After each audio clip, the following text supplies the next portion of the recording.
Hello, viewers. This is Windshear. Yes, you're seeing some more team deathmatch. I've had about 3 games here in consecutive matches here. I was playing with one of our clan leaders, run into my knife XD, just me and him. We've been playing quite a few matches today. We started off playing some rush gameplay and a little bit of conquest, and then we got into team deathmatch here. And both of us were having quite a bit of fun here in these last few matches. So you can see these scoreboards.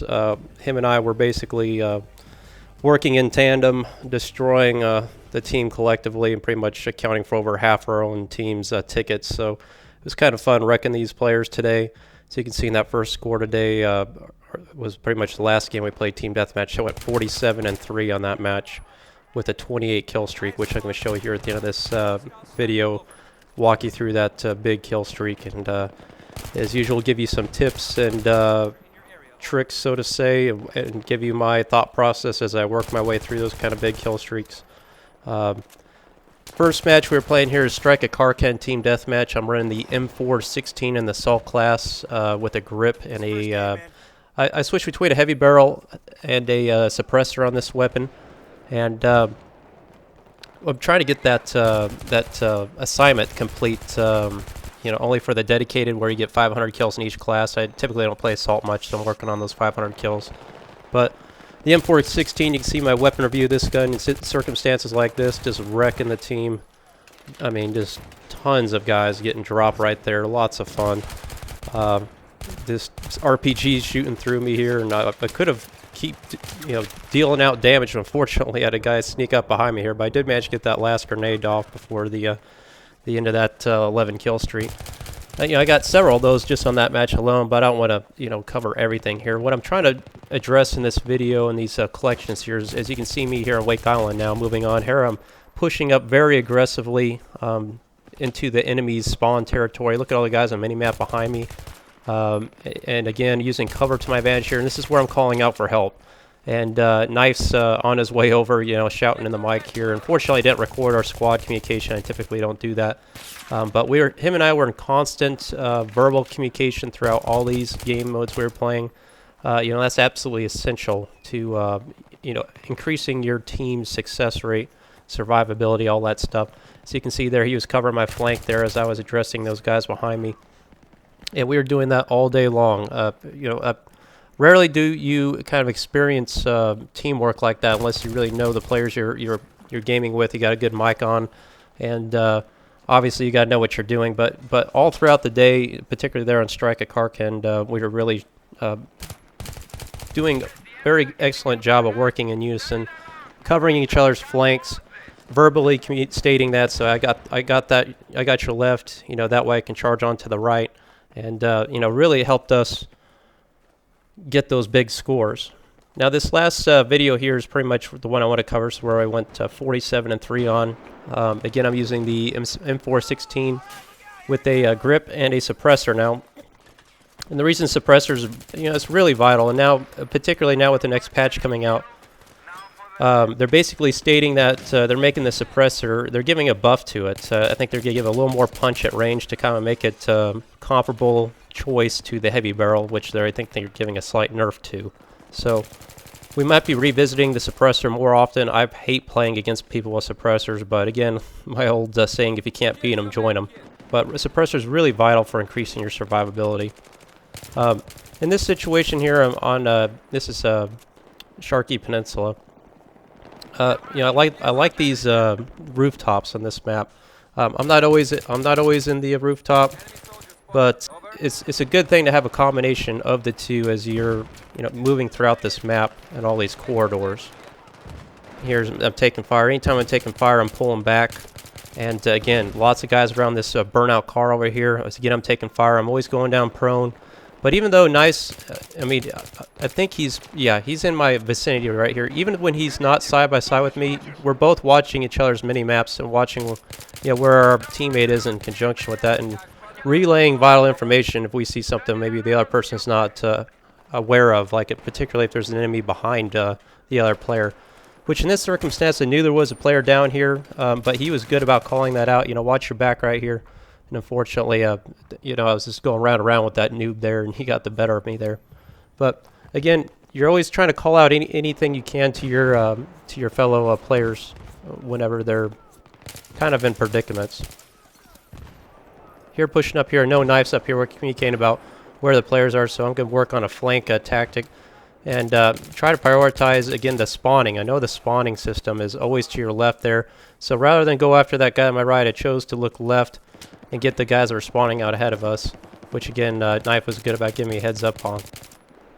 Always guys spawning back here, too, and having this foliage here really helps you stay kind of off, off the enemy's visual cues. They really have a hard time picking you up here, particularly with whatever camouflage you have equipped. That's why you gotta have to pay attention to your camouflage, because it actually does help you quite a bit in this game, depending on what kind of map you're playing. So in other words, if you're running Spec Ops Black on like a map like Strike a Karkand with lots of gray textures, you're gonna stand out like a sore thumb. But like on this map, with this foliage, the grass, and a lot of these boxes and stuff around the buildings, if you're running a more kind of a jungle pattern, you'll have more success at kind of blending into your surroundings. So again, here, don't be afraid, even when you're not completely out of ammo. Whenever you kill a support class guy, take a moment there to replenish your ammo. And also, you'll see me throughout the match getting points from that one box I threw out throughout the entire match. So even though you're assault class the rest of the match, even though you dropped out a support class ammo kit, I still continue to gain points from that one ammo crate, unless somebody obviously destroys it. There again, I'm always next to this concrete block. You've seen this in a lot of my videos. These barriers are essential to your survivability. A great cover advantage too. But in this predicament here, I'm taking on a guy to my left. Then I know there's one to my right here. I quickly try to duck down behind this car, which is probably not a good place to be. And unfortunately, whenever you are in the middle of hitting that reload button and you start to make a run or go prone, that obviously interrupts that sequence, so I wasn't able to reload in time. Look at Knife's body flying through the air there with that explosion. Come up here, return the favor to him, and move on here. Again, lots of action in here. Whenever you get surrounded by people, don't be afraid to get up on top of the roof again. That really allows you to pull back and still deliver fire as well. But you see there, the guy on top of that roof too. So, again, this is where knowing your weapons' strengths and weaknesses are. That guy obviously has some kind of, I don't know if he had a bipod or what, but it seemed to be a highly accurate weapon. So I wasn't going to try to stand there, and return fire under suppression. I was going to pull back here and reassess that. Now, Knife got blown to smithereens by that guy's small, so of course he relayed that to me, and I addressed that threat over there to my left. And it was a support class guy, as I hear my spot call out there. It was an enemy machine gunner. So again, with the suppressor here, I'm kind of laying low, but I'm still taking fire from various positions. I'm not exactly sure where. I always pull back anytime I'm under suppression, because there's nothing you can do when you're being suppressed. Your accuracy goes to absolutely nothing. And again, assault class weapons having this meta kit here. Anytime you take bullets, pull them back, regaining your health. There's another bipod guy over there. This is why machine gunners are so difficult to take out. As you can see, I've had very limited success taking out those guys, so I had to adapt my gameplay. Trying to use cover here to see if I can maybe get an angle on him or surprise him with some stealth. You got to outsmart those support class guys, because that's what they're doing to you. And again, they're using that kind of weapon to their advantage. There's really nothing you can do about that unless you outflank them. Covering my teammate there. I was trying to save the guy beforehand that was getting knifed, but unfortunately I couldn't do it. Here again, I look at this guy. I know I was restraining myself from shooting those last 6 bullets because I knew he was coming after me, and he had we had that barrier between me and him. And unfortunately, there's just one more guy there in the way. But again, fun nonetheless. Now, this is basically where I'm going to go 28 straight. 28 kills straight. Over 9 minutes of gameplay on Team Deathmatch without dying once, and I will obtain the final kill to win the match. I start off here again using my weapon, but obviously with 28 kills, at some point you're going to have to reload your ammo or pick up another weapon off somebody's kit. So you want to keep that in the back of your mind and keep an eye on your ammo count, because the worst thing you can do in a situation like this is realize you're out of ammo at some point. Throwing out health packs here again. That's a great pause point when you have cover And yeah, also you get points for that from your squad mates as well, going up to that. Again, just making the rounds here, getting a feel for where the spawns are. That's about what team deathmatch is being smart about moving. I've got a feeling that they're over here, spawning all up here in this corner and stuff like that. So I gotta be careful about what I do. That guy knew he got a piece of me. He was being aggressive. Whether or not that was a good choice, it depends. But I was gonna turn around and take him on too, head-to-head. So fortunately for him, it didn't work out too well. Again, here another guy bipoded up.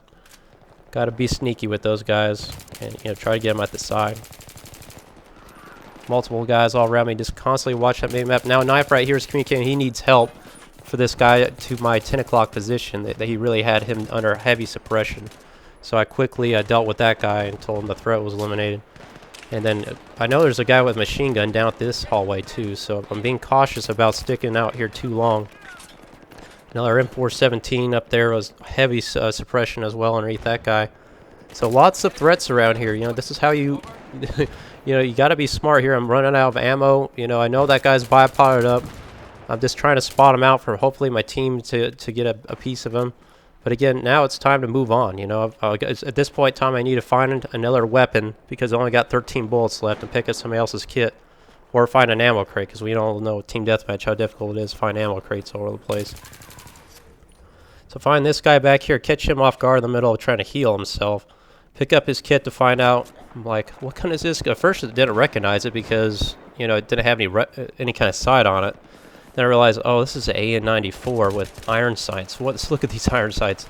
Some of the worst in the game. I was like, oh, well, this gun's atrocious with burst fire with iron sights. So I'm going to switch my fire mode now. As you can see, I switched it to fully automatic, which this gun's not good, fully automatic. But I'm just going to try to see what I can do with it. And, I really wasn't anticipating going as long as I did, but I just started killing guys with this. I'm like, how am I doing this?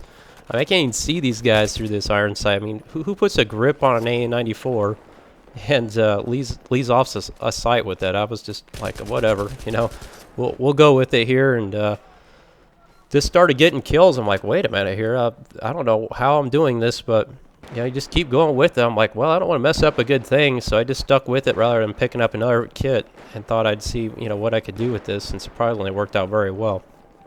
Again, trying to get a feel for where these guys are. I knew there's a guy parachuting down because I saw him moving all over the mini-map.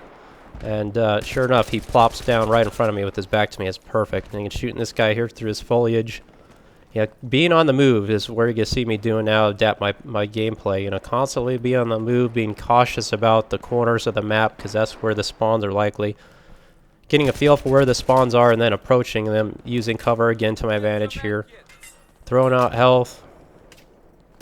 Again, fully automatic. This gun, it doesn't shoot that quickly, but for some reason I like this weapon on an automatic fire rate. Again, I always like kind of tempered fire rates, but you can certainly shoot this gun, I think, really quick, with the burst fire mode. But again, it's just with iron sights, I can't hit the broadside of a barn with this thing when it's under a burst fire mode with no kind of reticle. Again, here I know they're all up here. You can see I take out a couple guys, I pull back. Take out a couple guys, peek back. I don't stay in the same place. This poor guy got knifed, so I'll take care of him real quick. Revive my buddy. Quickly looking at the mini-map, seeing guys spawn behind me here. I know there's still guys up here around to my 2 o'clock position. Now there's a guy that has a tactical advantage on me. I'm going to get the hell out of there because there's no way I can get a beat on that guy shooting over that ledge. Again, pulling back over there, and going back to my little fishing spots here. I know where there's enemies, taking them out, pulling back. Got guys shooting from every which direction with me, so what do I do here? I lay down prone. Take a moment, and now I'm going to be real careful about firing my gun because I'm completely surrounded. I know this guy's right here. I know he's down there. He's probably setting up a bipod. There's no reason to rush over there. I've got, again, I'm deep in enemy territory here, so I'm going to try to flush him out with a grenade. Wait for the timing to get right. I got Knife here over here with me helping now. Got some more squad mates around here. Quickly kill that guy and move on. Get out of that hot zone. Trusting the guys over here to spawn up on my right, which I knew they were spawning from. Again, always keeping some kind of cover between me and them. Absolutely vital again. And again, I don't know how I'm pulling off those range kills with this gun on that kind of fire mode. it's not the best in that fire mode, but for some reason every now and then you'll get lucky with it. Over here I know there's an ammo crate, saw that on the mini-map. Yeah, picked up this guy's kit. I'm like, no, I'll stick with what I got. I'm not gonna put a big ass scope on a AN91 or A91 engineer class weapon. So we'll keep it going here. Got more ammo and got a little surprise coming up here. You know, when you play in circumstances like this, and you know you get constant combat efficiency ribbons, because I think, you know, once you get in big kill streaks, I want to say every 2 kills or 3 kills you get another combat efficiency ribbon. So you eventually those add up and you rack them up pretty quick. Not exactly sure. I think it's, you know, when you start off the match and you get 8 straight, I want to say you get the combat efficiency ribbon. Then every 2 or 3 kills after that, like I say, I think you get 1 more. And here I know there's guys around this corner. This is where I'm like, okay, do I want to put it all on the line? This is a big risky move here. Big risky move. Let's go for it. Run, run, run. Come on. Put them down quick and go, go, go. Because I know there's like 3 guys over there. Of course, there is a mini-map. Look at that mini-map. It's all lit up over there. Be careful about what I do. Like, okay, let's prioritize here. Let's get up here. Try to get an elevation advantage here on their flank. That would be ideal in this circumstance. Try to stealthily dispose of that guy right there. I know there's a guy down here. And throwing some bullets on them. You know, that worked out to my advantage, that little gamble. And, of course, you get rewarded with my favorite, the combat efficiency medal. Just racking up points here left and right. Yeah, I think I got a Nemesis medal and another service star with the M416. And you see there, I didn't knife that guy. You know, I don't want to waste time when I'm on the corner of a map. If I don't see a tactical advantage to me knifing a player, 9 times out of 10, I'm just going to shoot you with the gun because it's a ton of, you know, it's a lot quicker to do that way.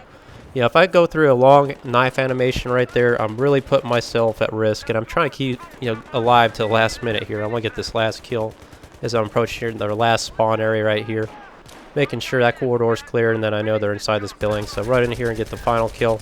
A lot of fun, guys. You know, we get big kill streaks like that, but that's kind of the mindset you got to go through to increase your survivability. And I hope you guys liked the video. Please like and subscribe if it helped you out. And Armored Kill content coming out here in just a few days, so I'll be posting that real soon. This is Windshear again. Thanks for watching.